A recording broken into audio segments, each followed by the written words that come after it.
الحمد لله على نعمة الإيمان والإسلام.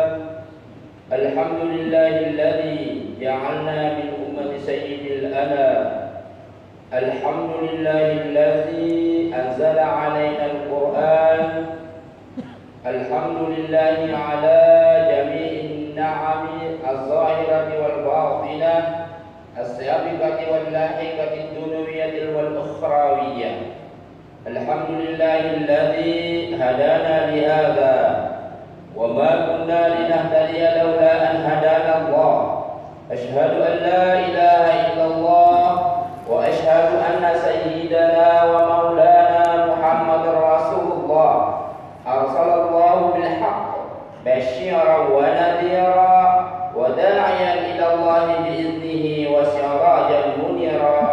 اللهم صل وسلم وبارك على سيدنا محمد وعلى آله وأصحابه والتابعين لهم إلى يوم الدين.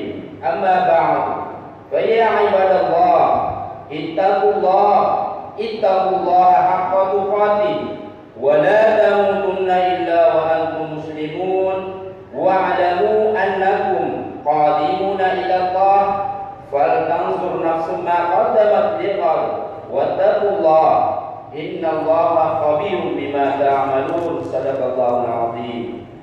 Jemaah yang dirahmati Allah Subhanahu wa taala, di hari yang mulia ini, hari yang penuh barakah, hari yang penuh ampunan Allah Subhanahu wa taala, hari yang diberikan rahmat Allah Subhanahu wa taala, yakni hari Jumat, Sayyidul Ayyam, tepatnya 1 Ramadan, di mana bulan suci Ramadan adalah bulan yang penuh berkah, bulan yang penuh ampunan, bulan yang penuh rahmat kasih sayangnya Allah Subhanahu wa taala.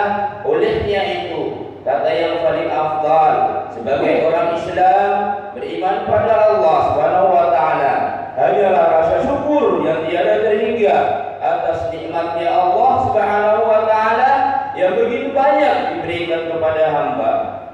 Jemaah yang dirahmati Allah Subhanahu wa taala, salawat dan salam kepada Nabiullah sallallahu alaihi wasallam yang merupakan suri teladan panutan kita di akhir zaman. Mudah-mudahan Nabiullah yang mulia ini bertemulah kita nanti di akhirat, berikan syafaat pada kita sebagai hamba, sebagai umatnya, dengan banyak berselawat kepada beliau sallallahu alaihi wasallam, kepada keluarga beliau sallallahu alaihi wasallam, kepada keluarga kerabat beliau sallallahu alaihi wasallam. Maka jumpalah kita dengan wajah beliau, jumpalah kita dengan wajah Allah Subhanahu wa taala di yaumil qiyamah. Amin ya rabbal alamin.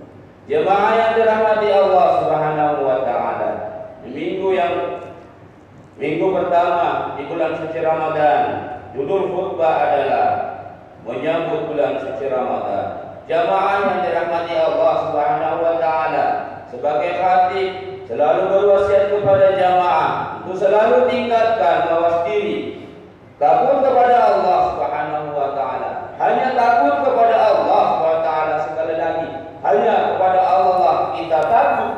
Rasa takwa dengan ridha ikhlas, melaksanakan segala perintah Allah Subhanahu wa taala, menjauhi segala larangan dengan ikhlas. Jemaah yang dirahmati Allah Subhanahu wa taala, bulan Ramadan telah datang, merupakan bulan yang penuh berkah. Bulan Ramadan adalah bulan yang menyelesaikan seluruh masalah dunia dan masalah ukhrawi atau akhirat. Di dalam Al-Quran dijelaskan, ya ayyuhalladzina amanu kutiba alaikumus syiyam kama kutiba 'alal ladzina min qablikum la'allakum tattaqun. Surat Al-Baqarah ayat 183. Maksud Ramadan adalah supaya kita menjadi orang yang betul-betul bertakwa, betul-betul dekat kepada Allah taala, betul-betul takut kepada Allah taala, tunduk kepada Allah Subhanahu wa taala, taat kepada Allah Subhanahu wa taala, zahir maupun batin, lahir maupun batin. 100% harus kita patuh kepada Allah SWT. Apabila takwa datang, maka seluruh masalah Di dalam Al-Quran dijelaskan, wa may yattaqillaha yaj'al lahu makhraja wa yarzuqhu min haitsu la yahtasib. At-Talaq ayat 3 dan 5. 2 dan 3. Barang siapa bertakwa kepada Allah SWT, niscaya dia akan mengadakan baginya jalan keluar dan memberinya rezeki dari arah yang tiada disangka-sangka. Allah Subhanahu wa taala akan menyelesaikan seluruh perkara, seluruh masalah hambanya, baik masalah dunia maupun masalah akhirat, baik masalah zahir maupun masalah batin, masalah keluarga, masalah ekonomi, masalah-masalah lainnya. Allah Subhanahu wa taala memberikan kepada kita makhraj atau jalan keluar. Allah Subhanahu wa taala berikan rezeki yang tiada disangka-sangka. Wa may yattaqillahu yaj'al lahu min amrihi yusra. Dan barang siapa yang bertakwa kepada Allah Subhanahu wa taala, niscaya Allah menjadikan baginya kemudahan dalam segala urusannya. Hajat kita yang terbesar adalah rahmatnya Allah Subhanahu wa taala. Baginda Nabiullah sallallahu alaihi wasallam mengatakan bahwa awal Ramadan adalah hari-hari yang penuh rahmatnya Allah. Jemaah yang dimuliakan Allah Subhanahu wa taala. Hajat yang kita sebenarnya adalah rahmatnya Allah. Kalau ke sawah, ke kebun, sebetul hajatnya kita bukan ke sawah, tetapi hajatnya kita adalah rahmatnya Allah yang telah diturunkan di kebun atau di sawah. Kalau rahmatnya kita tidak datang, maka kebun atau sawah tidak mendatangkan kebajikan. Sawah kita atau kebun kita akan justru mendatangkan kesusahan dan malapetaka.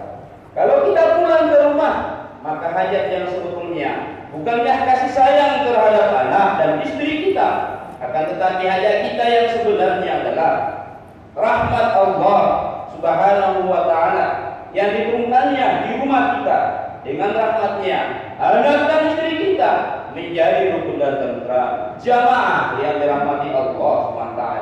Di mana kita berada, hajat yang sebenarnya hanyalah rahmatnya Allah di dunia dan akhirat.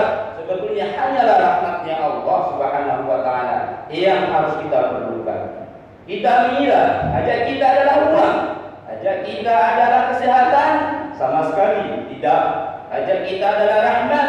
Kalau rahmat Subhanahu wa taala datang, seluruh masalah akan terselesaikan. Segala keburukan berubah menjadi suatu keberkahan, menjadi suatu kebajikan. Musibah menjadi kegembiraan dan bahaya akan menjadi keamanan.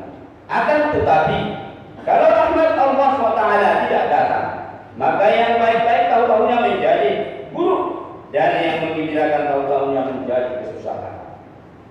10 awal bulan Ramadan adalah waktu yang dipenuhi dengan rahmatnya Allah Subhanahu wa taala. Jamaah yang dimuliakan Allah. Masalah kita di dunia dan akhirat dan kesulitan kita di dunia dan di akhirat, sumber terbesarnya adalah dosa-dosa kita. Masalah apa saja?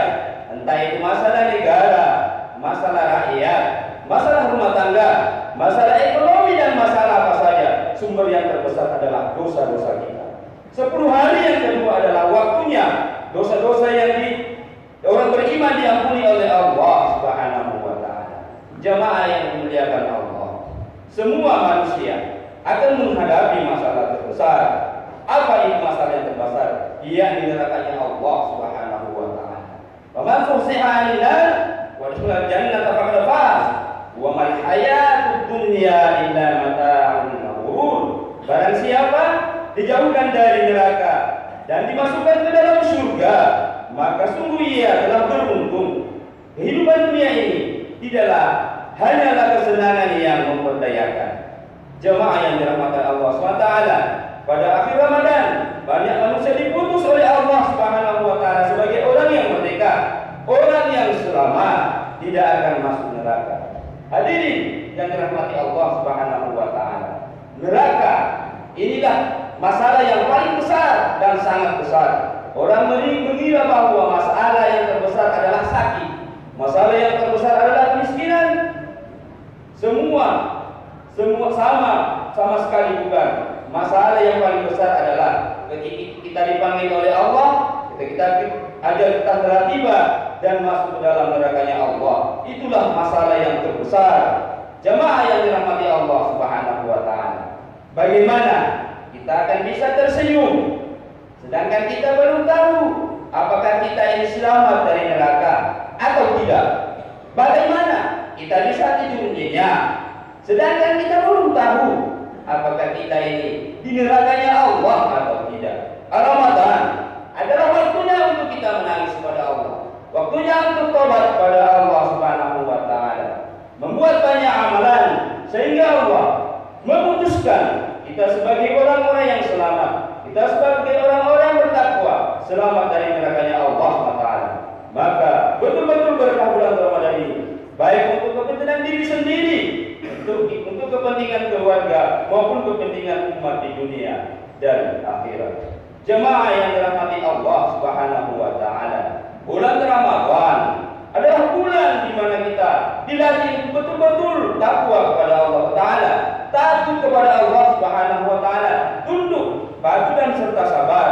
Olehnya itu, banyaklah kita menangis, banyaklah kita istighfar, banyaklah tobat kepada Allah Subhanahu wa taala. Jamaah yang dirahmati Allah Taala, di tengah-tengah kita masuk di Ramadan, semua orang Islam yang beriman pada Allah Taala sedang menghadapi ujian yang berupa taun, berupa wajah penyakit yang merupakan ujian dari Allah SWT yang dikenal dengan corona. Maka oleh sebab itu, terimalah ujian ini dengan lapang dada yang merupakan rahmat dari Allah SWT. Bagi orang yang beriman adalah rahmatnya Allah SWT, dan bagi orang yang ingkar kepada Allah adalah azabnya Allah SWT. Atau orang yang munafik kepada Allah, atau dengan kata lain, dia banyak bermaksiat kepada Allah SWT. Di dalam sabda Rasulullah SAW yang artinya dari Aisyah radhiyallahu anha, istri Nabi SAW bertanya kepada Rasulullah SAW tentang tahun atau wabah penyakit. Maka beliau memberitahukannya bahwa tahun itu adalah azab yang dikirim oleh Allah Subhanahu wa taala kepada siapa yang dikehendaki. Sedangkan Allah menjadikan sebagai rahmat, bagi orang-orang bermukmin. Setiap orang yang ditimpa tahun atau wabah penyakit, lalu ia tetap tinggal di negerinya dengan sabar, mengharap pahala dari Allah SWT, serta meyakini bahwa tidak akan menimpanya selain apa yang ditetapkan baginya dari Allah SWT, maka pastilah ia mendapat pahala seperti pahalanya orang mati syahid.